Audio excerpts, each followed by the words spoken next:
আপনি কারো অনুপস্থিতিতে পূর্ণাঙ্গ বিচার করতে পারেন না। সর্বোচ্চ তার বিরুদ্ধে চার্জ গঠন যখন হচ্ছে, তাও সব ক্ষেত্রে না, ক্ষেত্র বিশেষে সেটা অ্যাবসেন্সে হতে পারে, কিন্তু মেইন ট্রায়াল কোনোদিনও সম্ভব না। শেখ হাসিনাকে ফেরত আনার যে আমাদের বহু প্রত্যাশার কথাটা আমরা দীর্ঘদিন ধরে বলছি, সুযোগ কি আসলে তৈরি হবে কিনা?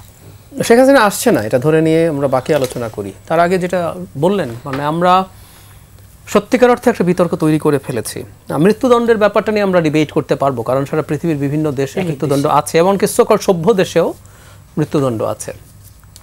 যদিও আমাদের অনেকেরই অবস্থান আছে মৃত্যুদণ্ডের বিরুদ্ধে, আমি নিজেরও অবস্থান সেদিকে সরিয়ে রাখছি ওটা।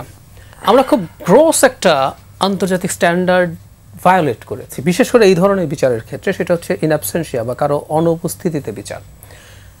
রোম স্ট্যাটিউট অনুযায়ী ওই যে আইসিসিতে আপনি কারো অনুপস্থিতিতে পূর্ণাঙ্গ বিচার করতে পারেন না। সর্বোচ্চ তার বিরুদ্ধে চার্জ গঠন যখন হচ্ছে, তাও সব ক্ষেত্রে না, ক্ষেত্র বিশেষে সেটা অ্যাবসেন্সে হতে পারে, কিন্তু মেইন ট্রায়াল কোনোদিনও সম্ভব না। এবং যেখানে ডেথ পেনাল্টি আছে সেখানে এটা তো আসলে খুবই খুবই টাফ। আচ্ছা, এর পরের লেয়ার যেটা অ্যামনেস্টি ইন্টারন্যাশনাল বলেছে, ইভেন দ্য প্রসেস। এখন কি হয়, শেখ হাসিনা যেহেতু এখানে আসেননি, এই কোর্টের উনি জুরিসডিকশন মানেননি, উনি ওনার লয়ার দিতে পারেননি, তো আমরা করলাম কি, একজন লয়ার দিলাম তার হয়ে। উনি প্রতিক্রিয়া জানাচ্ছেন, আমার মনে দুঃখ বলে হেসে ফেলছেন, যেটি আবার সামাজিক যোগাযোগ একটা ভাইরাল হয়েছে। আচ্ছা, ডেভিড বার্গম্যান, বার্গম্যানের কথা একসময় কিন্তু অনেকেরই খুব ভালো লেগেছে। যখন জামাতে ইসলামী নেতাদের বিচার হতো, তিনি এটা ত্রুটিগুলো খুব চমৎকারভাবে ধরিয়ে দিয়েছেন। উনি এই ব্যাপারে খুবই জানা মানুষ। একটা কলাম লিখেছেন ডেইলি স্টারে, কলামটা পড়লাম। মানে আপনার এই প্রোগ্রামে হয়তো বলে গেছি, আমাদের কমন সেন্স দিয়ে বুঝতে পারছি বিচারটা খুব ফাস্ট চলছে। একটা উদাহরণ দিয়ে বার্গম্যান এই কথাটাকে খুব চমৎকারভাবে এলাবোরেট করেছেন। ওনার প্রথম অভিযোগ হলো, এখানে এমন একজন লয়ার দিয়েছেন যার আন্তর্জাতিক এই অপরাধগুলো সম্পর্কে, মানবতা বিরোধী অপরাধ সম্পর্কে ওনার কোনো এক্সপার্টিজই নেই। এক, তাড়াহুড়ো বোঝানোর জন্য একটা উদাহরণ দিচ্ছেন এবং কত গাছাড়াভাবে এই কাজটা করা হয়েছে। ডিফেন্স লয়ার যখন প্রসিকিউশনের পেপার পেয়েছেন, তার 1.5 মাসের মধ্যে হিয়ারিং শুরু হয়েছে। এখানে আজম ভাই প্র্যাকটিসিং লয়ার, উনি আরও ভালো জানবেন এগুলো। এরকম একটা জটিল মামলা 1.5 মাস কোনো সময়ই না, বার্গম্যান বলছেন। তো বলছে সেই লয়ার প্রথম কাজ ছিল আদালতের কাছে সময় চাওয়া, উনি সেটুকুও করেননি। এরপর উনি ধরে ধরে দেখিয়েছেন কী ধরনের যুক্তি উনি দিয়েছেন, কী ধরনের যুক্তি খুবই বাজেভাবে এটাকে ডিল করেছে। মানে ব্যাপারটা এরকম, আপনাকে একজন দিতে হয় তাই দিয়েছি। বার্গম্যানও বলছেন যে আমাদের হাতে অকাট্য এবং খুব শক্তিশালী তথ্য প্রমাণ ছিল। এবং তথ্য প্রমাণ থাকা আর পুরো প্রসেস থাকা একই না তো আসলে।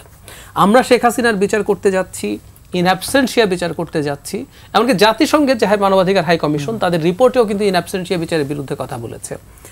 সেখানে আমরা এই গাফিলতিগুলো করলাম, করে হয়তো প্রশ্ন তৈরি করলাম। এই প্রশ্নগুলো তৈরি হয়ে গেল অলরেডি, এবং এগুলো নিয়ে কথাবার্তা হবে। যেটা হয়, জামাতে ইসলামের যে বিচার হয়েছিল নেতাদের, প্রসিডিউরাল ফ্ল ছিল, ওগুলো দিয়ে বিচার হতো কিনা প্রশ্ন আছে। খেয়াল করুন, ওই ফ্ল হওয়ার কারণে এখন যেটা দাঁড়াচ্ছে, জামাতের লোকজন বলছে তাদের লোকজন কেউ কখনো কোনো অপরাধের সাথে জড়িত ছিল না। Is it true? না। সো এই হচ্ছে প্রবলেমগুলো, এই কনসিকোয়েন্সটা হলো, এটা খুবই দুঃখজনক। এবং আরেকটু যোগ করি, কোনোভাবেই এখানে একজন রাজসাক্ষীর প্রয়োজন ছিল না। মানে রাজসাক্ষী দেয়া মানেই হচ্ছে আপনি এটাকে, মানে রাজসাক্ষী কখন থাকে, আমরা কোনো রকমেই কোনো কিছু করার স্কোপ নেই, একজনকে আনলেন। ইভেন রাজসাক্ষী দুর্বল সাক্ষী, কারণ তো তার ট্রেড অফ আছে, তার ট্রেড অফ আছে। উনি রাজসাক্ষী যদি দেন, ওনার এই যে মাত্র 5 বছর শাস্তি হলো, এটা নিয়েও কথা হলো, তো ওনার শাস্তিকে আপনি কি সাক্ষীকে আপনি রিলাই করবেন, যার একটা সুবিধা আছে এটা দেওয়ার, মিথ্যা বললেও তার মানে সাক্ষী দেওয়ার মাধ্যমে, এটাও ঢোকানো হলো। এরকম নানান কিছু করে আমার কাছে মনে হলো যে এই বিতর্কগুলো এড়াতে পারতাম। একটু যোগ করে রাখি, সেটা খুবই জরুরি। ভাগ্যিস আমাদের হাতে জাতিসংঘের রিপোর্টটা আছে, এই রিপোর্টটা আমাদেরকে অনেক ক্ষেত্রে হয়তো সেভ করবে।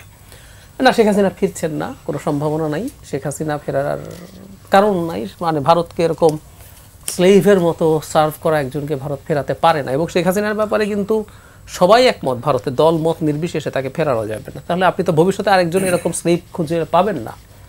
তো শেখ হাসিনা আসছে না, তার ক্ষেত্রে বিচারটা প্রতীকী, আমরা এভাবেই ধরে নেব। আর মৃত্যুদণ্ড থাকা একটা সমস্যা আমাদের হয়েছে, সেটা হলো আন্তর্জাতিক সংস্থা দিয়ে চাপ দিতে পারবেন না।